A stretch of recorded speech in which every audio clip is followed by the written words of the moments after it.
One of my favorite thought exercises with folks who are hesitant to start is to have them draw a randomly shaped forest on a piece of paper. And then I will place a dot somewhere in it. And then I'll be like, without any additional information, if you were here, what would you do?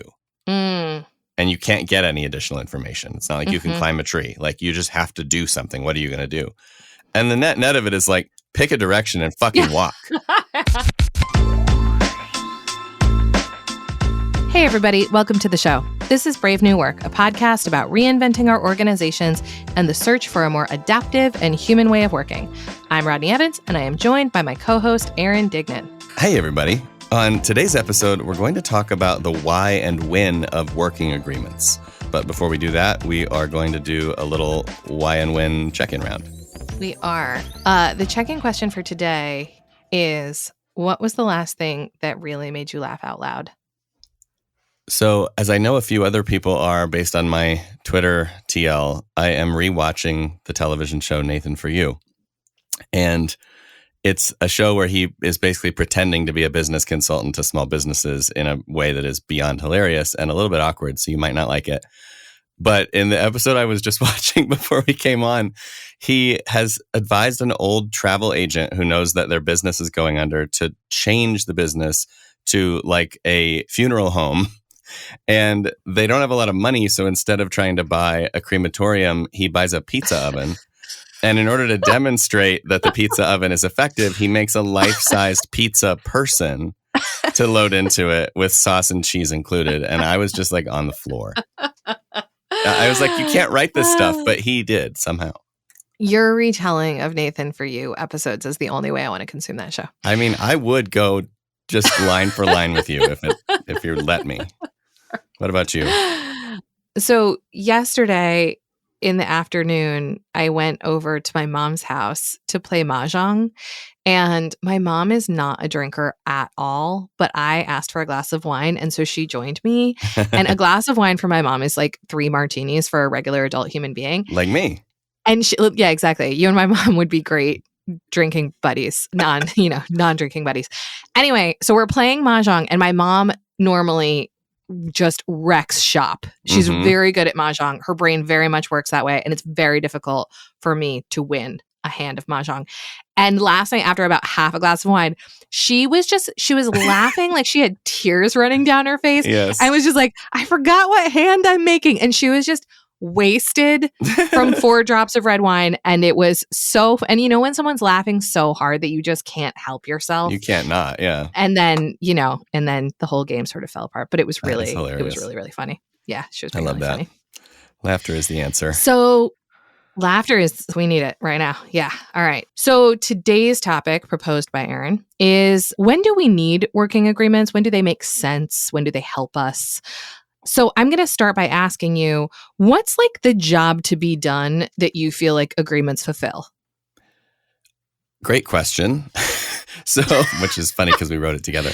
I think it actually does a couple things at the same time. So one thing that it does is it gives everyone a chance to contribute to something, to a decision, to a direction, to a constraint on the entity. And so it's a good way to bring the collective intelligence to bear on the organization, which is great. It also serves the purpose of clarity.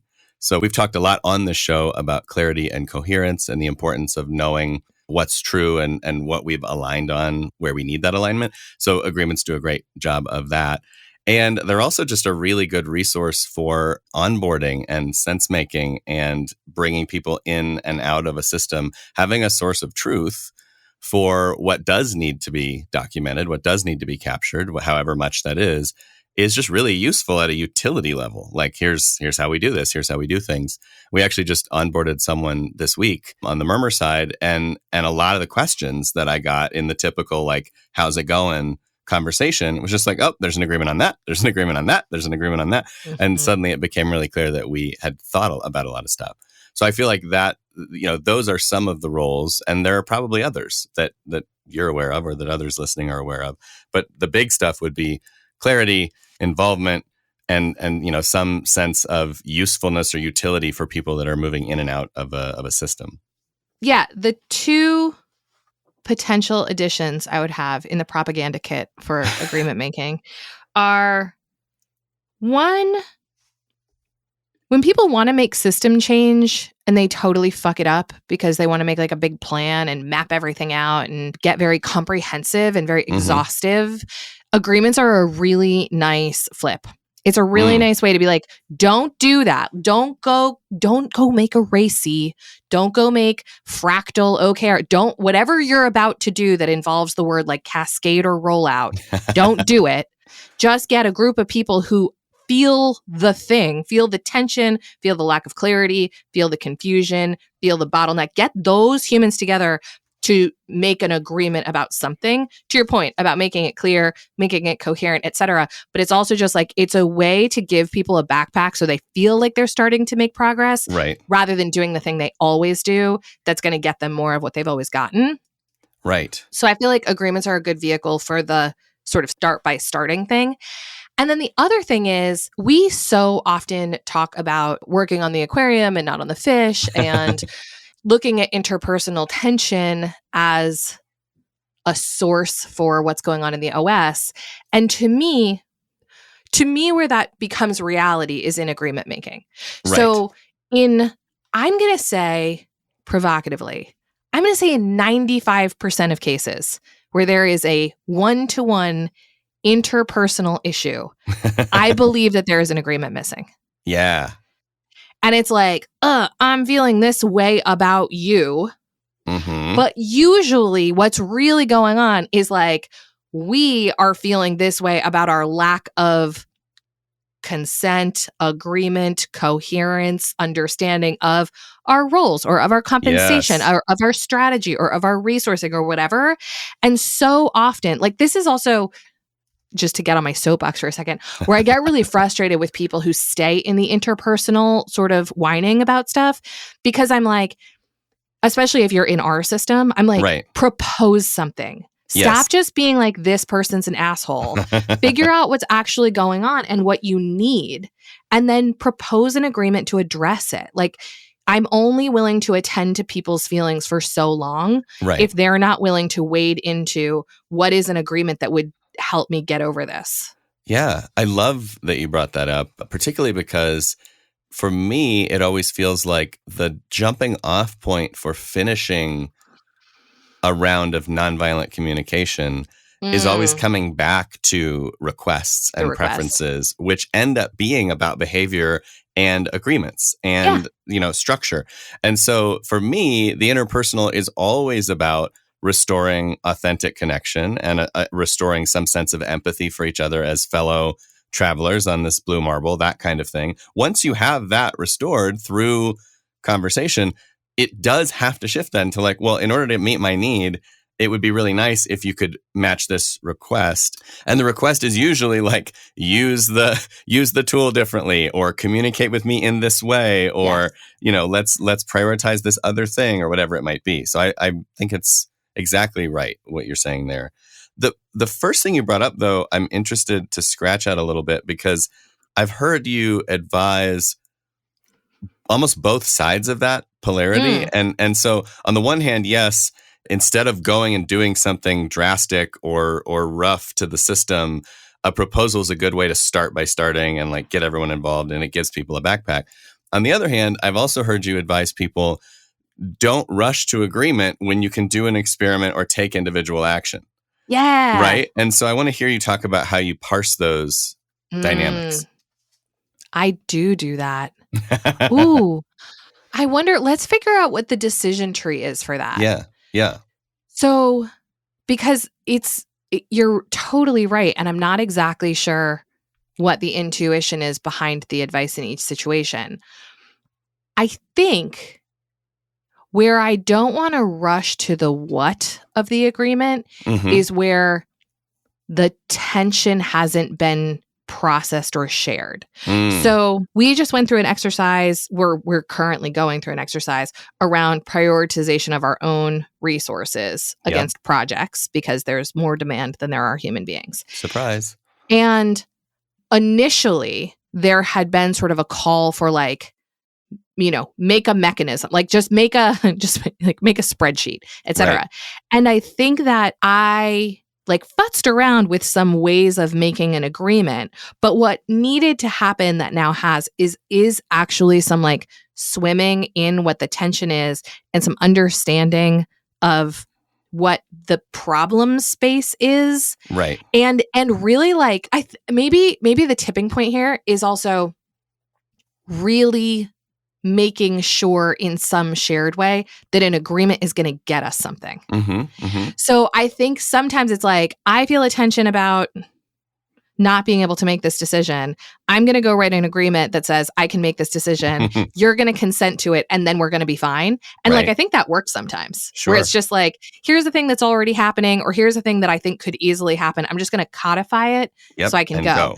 Yep. But when it's something that's more complex or involves a lot of people or maybe hits a bunch of different parts of the OS, I feel like we need to swim in it a little bit and see like how much of this really could be solved by a thing. How much of this is just like, we need to share enough data so that the real problem emerges. So I guess my shorthand for where to go first is never do the exhaustive thing, because that never works.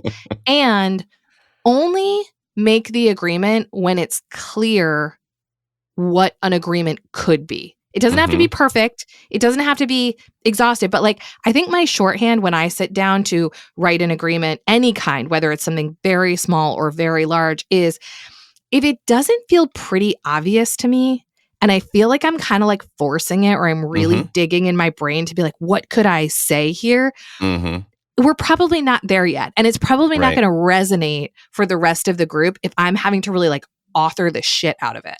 Yeah.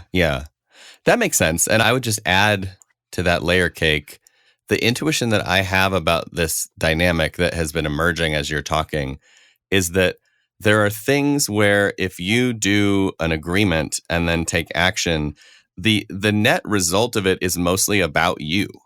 Yeah. And so if it's like, I'm going to do this big elaborate agreement and then I'm going to go do the stuff that it kind of entails, whether that be decision rights or roles or process or policy or whatever.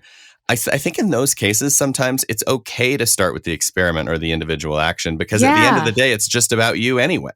Right. And so if, of course, to your point, if you feel like you need the authority and you don't have it and you're unwilling to claim it, then, or you're constrained and you don't have it, then I think, of course, it makes sense to go right to governance. But if you do, in theory, have the freedom, and what you're really doing is looking to agreements and proposals as a permission slip system, that feels like, you could wait. You could go do and then capture. And to your point, it would be more coherent what you're capturing from the experience.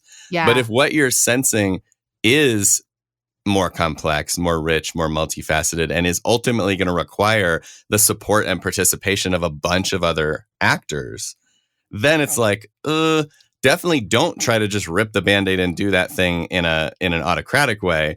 And also maybe don't try to just experiment your way to an answer, because frankly, I've tried that in many cases. And when it's framed as an experiment and it's lightly held, you often don't get the support and the follow through that you're looking for, where it's like, hey, everybody, let's try checking in on Mondays, and it's crickets.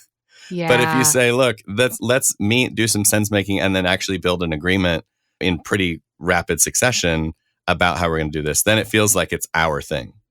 Yeah, that's smart. If the agreement isn't going to be something that solves a tension or addresses a tension of most of the people who are going to consent to it, right? Maybe have a thought, like take a beat, maybe, to see, because to your point, I do see agreements, particularly in groups that are new to doing something participatory around agreement making.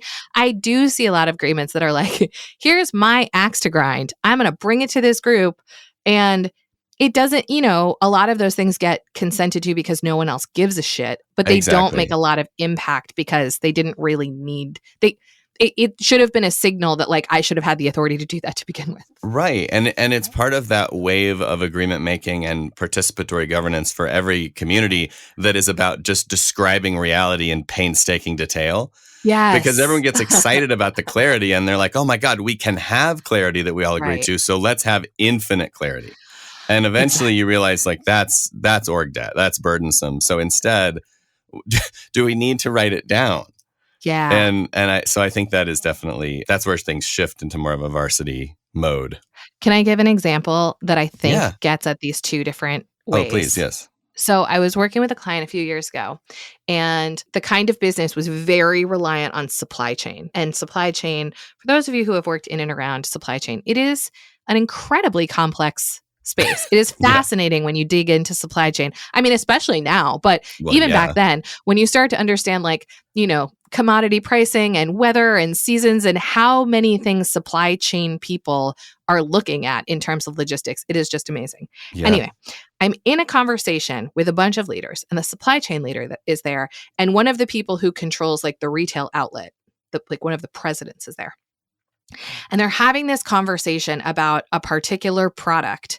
And I'm listening to this. And what I'm hearing is neither of them really wants to make the final call around purchasing of this product. And so I was just like, because I was new and, that's the great thing about being a new consultant in the system is that you can just be stupid and it doesn't really offend people because they don't expect you to know shit. Right. I was just like, I'm going to just time out. Whose decision is this? And they both got really, really quiet. Yeah. And the supply chain guy goes, well, I've always thought it should be mine. Uh-huh. And the president goes, I've been waiting 11 years to hear you say that. And I was like, and then they hugged. Okay, that seems like an agreement to me. Like, okay, this, pricing within this range or pricing within this market falls into this team's decision rights. Now we have an agreement around that. That felt like something that was very like, there's murkiness here. It's between two people that it is really impacting. Right. And just writing something down was like, oh, thank God. But a couple of weeks, so I'm like feeling really great about that. A couple of weeks later, I'm with the whole supply chain team. Uh-huh. And the head of supply chain is like, that worked so well. I want to do that kind of agreement making with this team around our whole pricing workflow. And I'm like, cool, let's do it. This is going to be awesome. It was not awesome because it was not a tension that was well felt and understood by everybody who was involved. Right. It was too complicated to make an agreement. Uh-huh. It was like a 70-step workflow that had 50 branches off of it. Yeah. There was no elegant thing that was going to hack at that. Right. And it was so many agreements inside of a monolithic agreement that it all just kind of fell apart.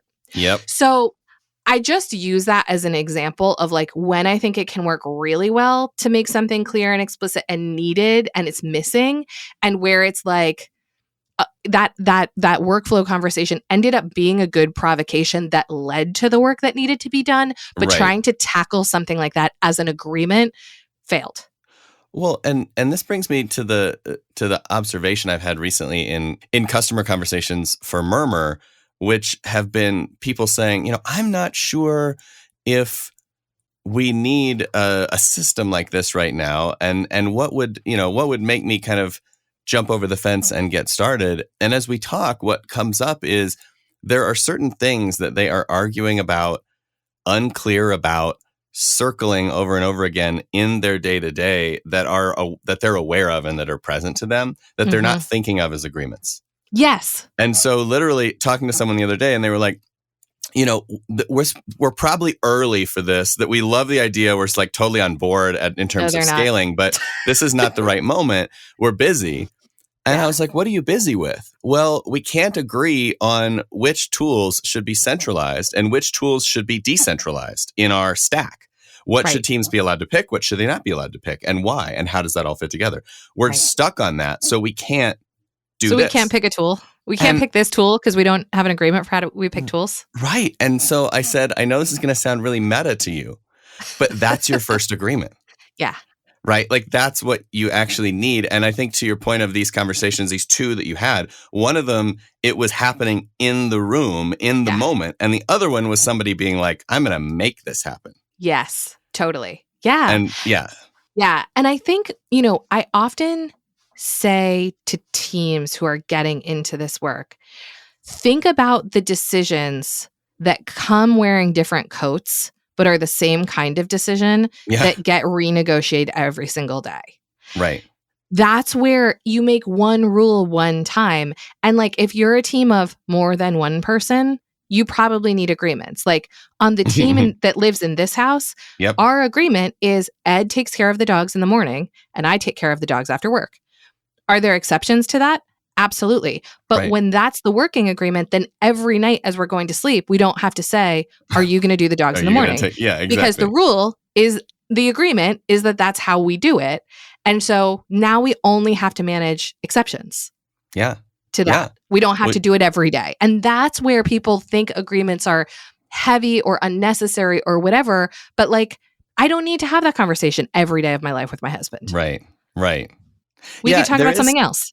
There is a misperception about the heaviness or the unintended bureaucracy of having clear documented agreements that I think would be fun to talk about for a second, because it is another reaction that I get. There are obviously thousands of agreement zealots out there that are excited about this, but when you talk to the people that are more on the edge, they're like, I don't know if the team would be motivated by this level of rigor or bureaucracy or adding, we want to be fast and loose, and we want to be, chaotic and free and innovative. And it always strikes me as funny because there's this perception that by clarifying something, we're creating red tape. For me, that's only true if the things we clarify are set in stone and are not changed and are not loved and are not refreshed. And if we set a lot of things in stone, if we get a lot of things stacked on top of each other, when really what we're talking about in many cases are like 7 to 10 simple, short, elegant working agreements for a family or a team or an organization that is enough to get the ball rolling and give everybody what they're needing. Yeah. So it is a challenge, I think, to make that psychic shift. Yeah. I also think that there's something in that that's just a real misunderstanding around the value of discipline. Mm-hmm. So like, if you want to be really innovative in the kitchen because you're a cook that has a lot of creativity, probably every time you unpack the dishwasher, you don't put the dishes in a different place. Like because you're probably not like, you know what, I'm going to come up with a more creative dish when I can't find the fucking knives. Like that's not, and that's what we're talking about. It's like, I want teams to be free and creative and innovative. And to do that, you need to have like your fundamentals down so that you're not spending your energy on those cycles. Exactly. It is literally, where are you playing jazz and innovating and improvising, and where are you relying on scales? Yeah. And somehow there seems to be this misunderstanding that all of business activity, all of organizational activity is the same in nature. And It's like, no, having clarity about how we make decisions as an organization is not going to stop us from being innovative. Right. It's literally going to do the opposite. It's going to enable us to be more innovative because we have that speed and that capacity and that autonomy. And when you look at organizations that are recognized for being highly innovative, they have this nice balance of intense constraint with intense openness. Yes, exactly. And it makes me think, I used to work with a lot of people who had been in the military. And I think that there are areas of the military that are really genius at this. And when you talk to people who, for example, were on SEAL teams, like SEAL teams are incredibly self-managed, very adaptive. Obviously, they are dropped into situations that they have like very little idea exactly what's going to go down. And such close adherence to the fundamentals that allow them to be flexible in that way. And it's like, whether you're talking about a SEAL team or a sports team or any high performing team, they don't decide that day that they're going to tie their shoes a different way. Like that just doesn't create adaptivity. That just creates chaos. Well, and I'm glad you brought that up because I have been this year, as you're well aware, playing some video games that are team-based and collaborative. And what I've learned through just trial and error and observation is that there are different people show up and play differently based on the agreements that they carry with them and make with their teammates. And Mm, so you will land in a lobby with two other random strangers who don't have their microphone on, won't communicate, and don't have a strategy, and you will get crushed in the game. yeah. But Yeah. then you land in a room with two other people that happen to be friends and are partied up, and they're like, here's how we play. We Yeah. communicate, we stay 10 meters away from each other, we always pursue in the same direction, we call out what happens as it happens. They have a whole set of working agreements that are Yeah. baked into their style of play. And the pros, the people that literally make millions of dollars a year doing these things, have that stuff to a level that is so extreme that you can hardly believe it. Like That's the fascinating. rules and the norms around how we communicate in these games at the $1 million level are, if you break the rule, you're gone. Yeah. Like you can't even play at that level, as opposed to someone that's just like, oh, I just want to freewheel it. I'm just going to say, I'll just show up and be awesome. No, you Right. won't, because it's a Right. team sport, and you can't perform at peak level in a team sport without agreements about how to integrate, how to Yeah. operate. That brings up for me also a fun real life example, which is when I worked in a big company a long time ago and we had like an important call that Mhm. many of us were going to be attending with a client or with the company we were buying or something like that. Yep. There would be pre-gaming and a scripting. So it was like, when they talk about the due diligence, Rodney, that's you. And when Uh-huh. they talk about the finance, that's me. And when they talk Yep. about the valuation, that's her. And we did all of this pre-strategizing that just frankly made everybody feel really nervous. And then we were all just sitting there like listening for our part so that we didn't, fuck it up. And yesterday I was on a new client call and just slacked the couple of other people to say, hey, I'm not going to be on this. It doesn't make sense for me to be steering. Right. Will one of you throw it to me if you want to?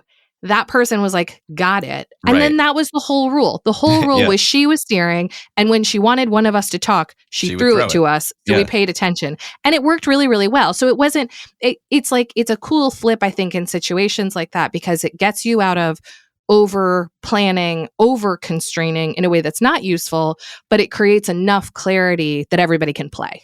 Exactly. And if nothing else, if each team would simply ask, what could we clarify that would enable better performance, and what Yeah. would actually over constrain, and just have that debate as part of their governance process, Yeah. they're in the right It'd be frame golden. of mind, which Right. is to say, if we have no idea what we're doing going into that meeting, it's going to be improvisational entirely, and it might work and it might not. It'll probably just be inconsistent. Yeah. But if we have too much, to your point, if we're at a investment bank level of clarity, it's going to be really dry and inauthentic and crispy and not great. Yeah. And so there's some in between that we have to hunt down. And if we don't make agreements, again, now we get often into the realm of some stuff that's kind of unpleasant. So again, in using this example, now it's like, oh, well, is Rodney just talking because like she's the white woman on the call? Right. Is Rodney talking because she holds some role that she considers to have authority in this situation? It's like now this is where like interpersonal stuff might creep in the absence of just having clarity. Yep. Where it's like, no, the clarity is Rodney's not going to talk because it doesn't make sense. Yeah. And so and now there's also not a story of like, why did you leave me hanging out there? You knew them before I did. Why didn't you say anything? It's like, we've already made this agreement. So now nobody has to make up stories for why things went the way they did. They went the way we planned for them to go by making one simple agreement. Exactly. And if nothing else, I think it would be lovely if teams that are starting to consider how and if they make agreements, just keep a Post-it pad next to you all day for a day. Oh, yeah. And just as soon as you notice that there is either a spirited debate, discussion, sort of clarification conversation happening, like the commodity pricing supply chain one, or you notice a feeling in yourself of this could be going better. Yeah. Right? Like something about this isn't working. I can feel it in my body. You just flag those. And it's not that every single one of those needs to be an agreement, but that's your consideration list. Yeah. To just say like, this is where we don't know or don't agree, or things could be better or different. And now I get to ask the question of, well, what might shift that? And now you're in that experimental mindset. And some of the shifts might come from immediate written agreements. And some of the shifts might come from, I'm just going to try something different next time. And to your point, that thing that you arranged was emergent. That was not an agreement we have at the ready that like before every meeting, we all agree what roles we're going to have. It was just a thing you sensed and played into. And over time, that might become a norm. It might become an agreement. It might become part of training. It might go away. But like you're playing the game of sensing, experimenting, and agreeing. And that's everyone's job. Yeah. I am excited we're talking about this because like the signals thing was something that I wanted to bring up. And I think you hit on a lot of them. The shorthand for me, usually if I'm in whatever situation I'm in, whether it's at home or a client or a ready thing, is when something feels either circular, where I'm like, we've been here before. We're swirling the drain on this, or usually the question that pops into my head is like, why is this so hard? And when I'm in a conversation, I'm like, why is this so hard? It's usually because we're missing an agreement. Yes. And complex adaptive systems, when they're well tuned, either by nature or by design, have more of an effortlessness to them. Yes. They just do. Like it just hums. And that was always my biggest surprise, I think, coming into this work more than a decade ago, was the feeling of things are going well and I don't know why. And there's an effortlessness to it that was just very unsettling because I was never used to that feeling before, which is like, this is just working. And it's the same way in relationships, actually, because I've been in relationships that are just full of intensity and struggle. And then in other relationships where it's like, this just kind of works. Yeah. You know, like we just kind of work. Yeah. And it doesn't mean we don't have edges or whatever, but like there's this synchronicity that happens when that stuff is banging that is really, really cool. Well, it's funny because yesterday in the car, I was listening to the first ever episode of this podcast. You were not. I was. How funny. It just started playing because I listened to the most recent episode and then number one just started and I was on a long trip and I was just like, this will be funny to listen to. And it was the episode on ego and identity with Dr. Gareth Holman. And one of the things we talked about was how what you resist persists. And I feel like it's very true in this dynamic too, where it's like if you're sensing the thing that gives you a feeling in your stomach or makes you think, why is this so hard? Or feels like we're talking past each other or we're going in circles or whatever, rather than trying to get rid of that or avoid it or be like, let's talk about this later or let's take this offline or I'm just going to go write something out. Like rather than doing that, because those are all just avoidance behaviors. It's just like, what could we agree to that would cut through this thing that feels like a little mini tornado? Yeah. It is about taking some kind of small action. And in many cases, to your point about the overly rich supply chain problem, it's not trying to boil the ocean, but just to say, like, is there some micro agreement in here that we could start with that would move things forward and unlock some possibility? And as we know from all of our many bajillion conversations about complexity, sometimes even though the broader system you're trying to fix is much larger, if you just unblock that one little shift, other things will happen and cascade and emerge and people will notice other things. And so rather than trying to be so smart, just being smart enough to say, is there one little thing that we could micro agree on? Yeah. And then we'll see where that leads and keep kind of building and tuning the stack from there.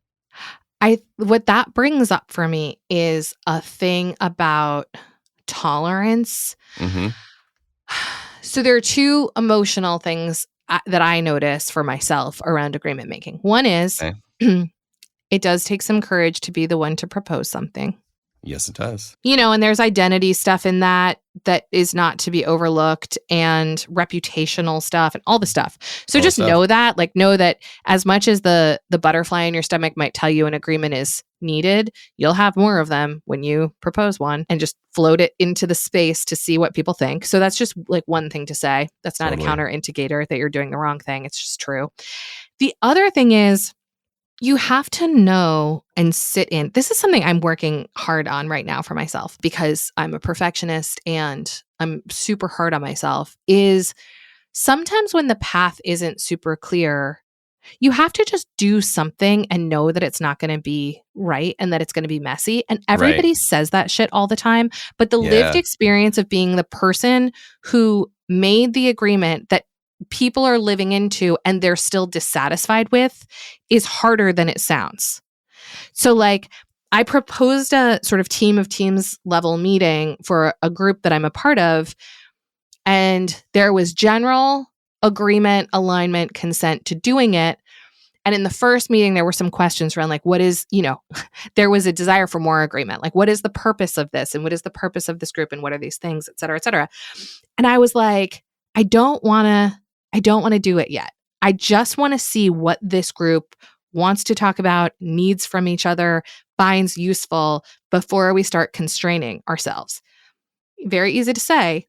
But Right. then when the meeting is wobbly and some people are like, this isn't a good use of time, and some people are like, we shouldn't do this anymore, it's hard.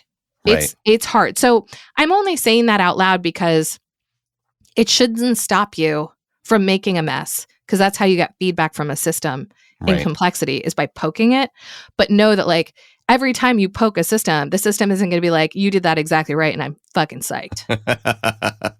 One of my favorite thought exercises with folks who are hesitant to start is to have them draw a randomly shaped forest on a piece of paper. And then I will place a dot somewhere in it. And then I'll be like, without any additional information, if you were here, what would you do? And you can't get any additional information. It's not like you can climb a tree. Like, you just have to do something. What are you going to do? And the net of it is like, pick Start a direction walking. and fucking walk.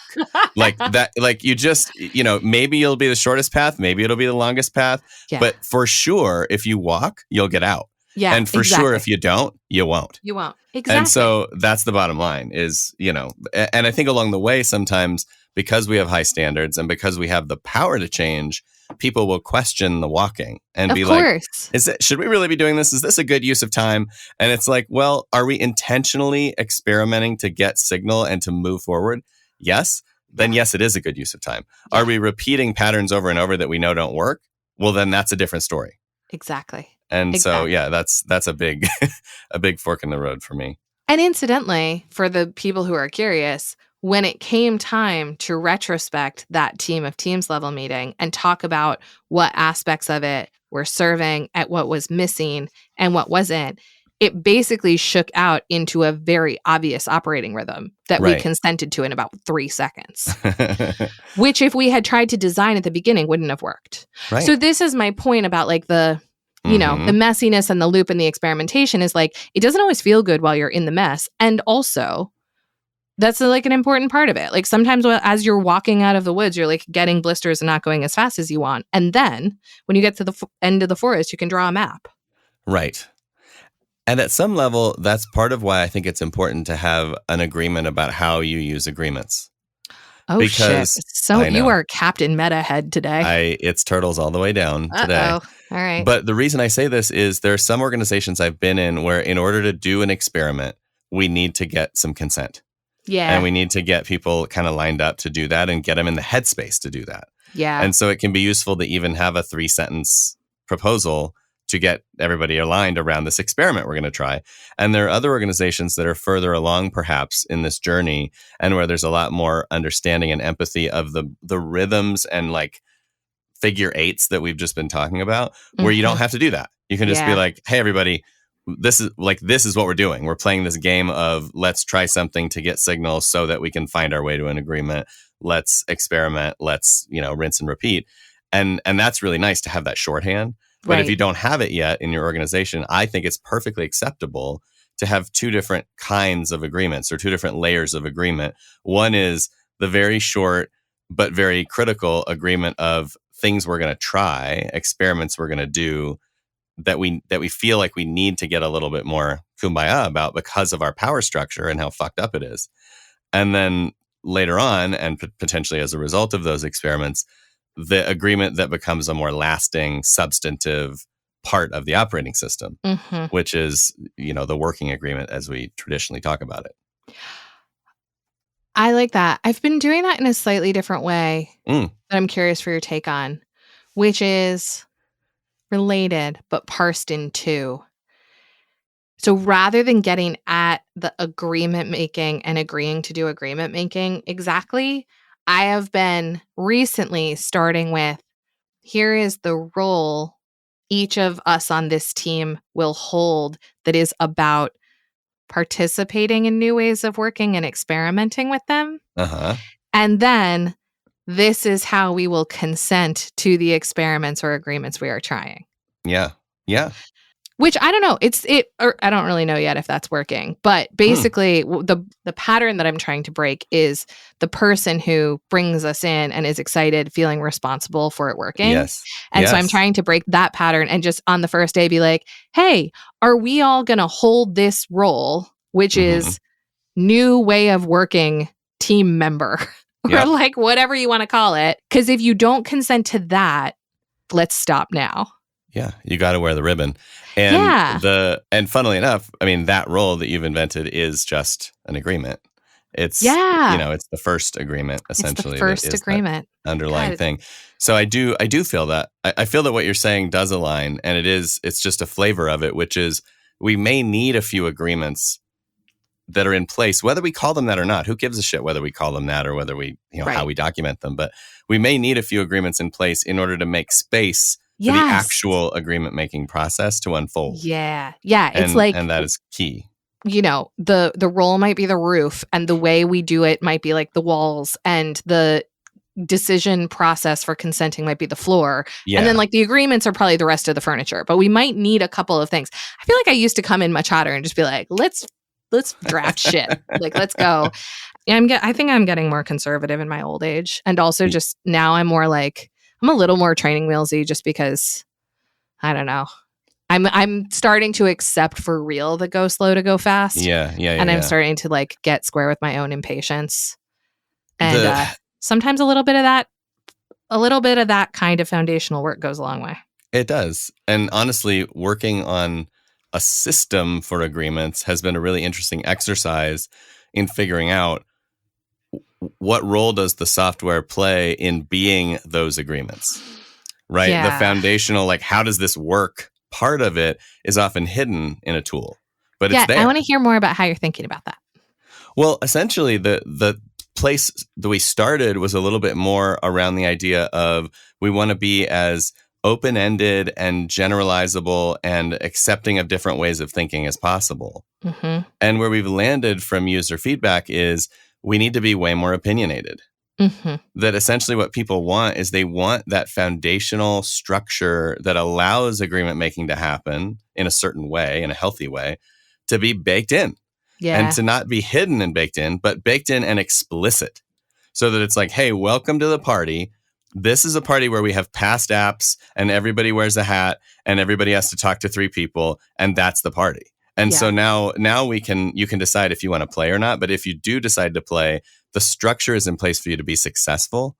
And I think because you and I and the people we hang out with spend a ridiculously stupid amount of time thinking and talking about this stuff, we forget how much work it is to build a mental model for an operating system and how it could or should be and all the flavors and options and what is an agreement and how is an agreement and all that stuff.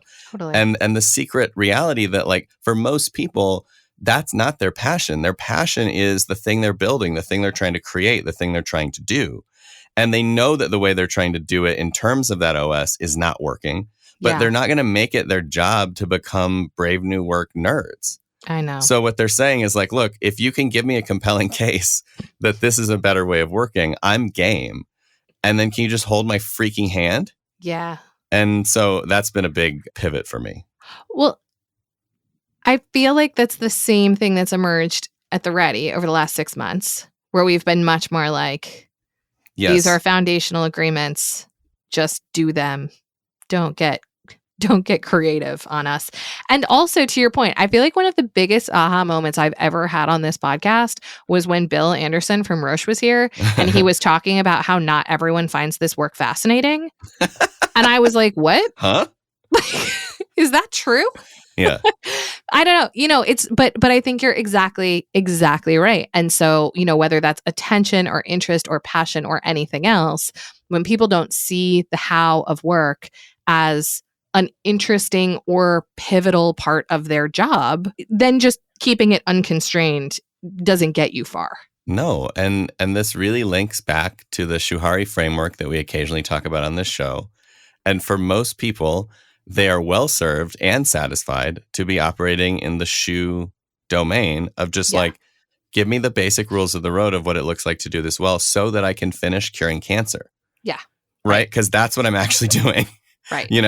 And I think that's how we collaborate across networks is some of us are organizations who are obsessed about curing organizational ills, and some of us are curing cancer, and some of us are building sneakers. And like the idea is that these things can actually fit together if we're willing to clarify what are those constraints, what are those basic principles, those rules of the road that are Shu level, which does not take away from the Ha and the Ri. So if you are listening and you're a 20-year sociocracy expert, we see you.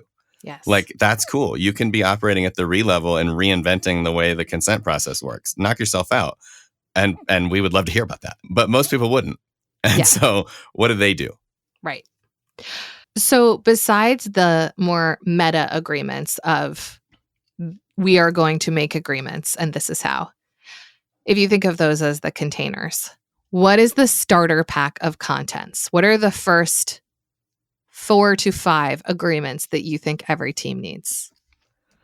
Well, we did a little tweeting about this late last year, and the proposal that we put out to the community was, are these the right 7? And it was purpose, principles, priorities, decisioning or how we make decisions, feedback, meetings, and apps and tools, how we use tools, what tools we use, all that kind of stuff.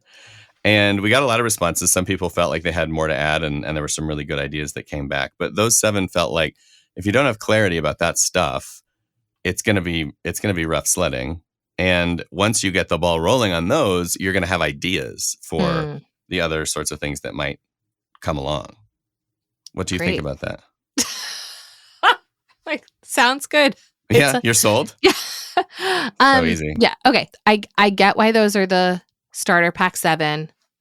I am a hard +1. I'm hard commit on meetings, apps and tools, decisions. I do think that with principles and purpose, I often find that those things are a little forced if it's a new team. Yeah. So a lot of times I like to help a team to understand what its work is and then come back to a purpose and principles. Right. Because I think sometimes if it's an existing team, and especially if it's a cross-functional team that's been hanging out together and just sort of like treading water, I think purpose is a dope agreement to make. Same with principles. If you're launching something new and part of the work of the agreement is to get to clarity where there is none, right. I think sometimes you have to start at like a slightly lower altitude and come back to that. It depends so much, too, on how the team is chartered. So if it's created by another team and they have a sense of what the hell the intent is, then it could be quite simple to have a purpose, as we've done with a lot of our sub-circles.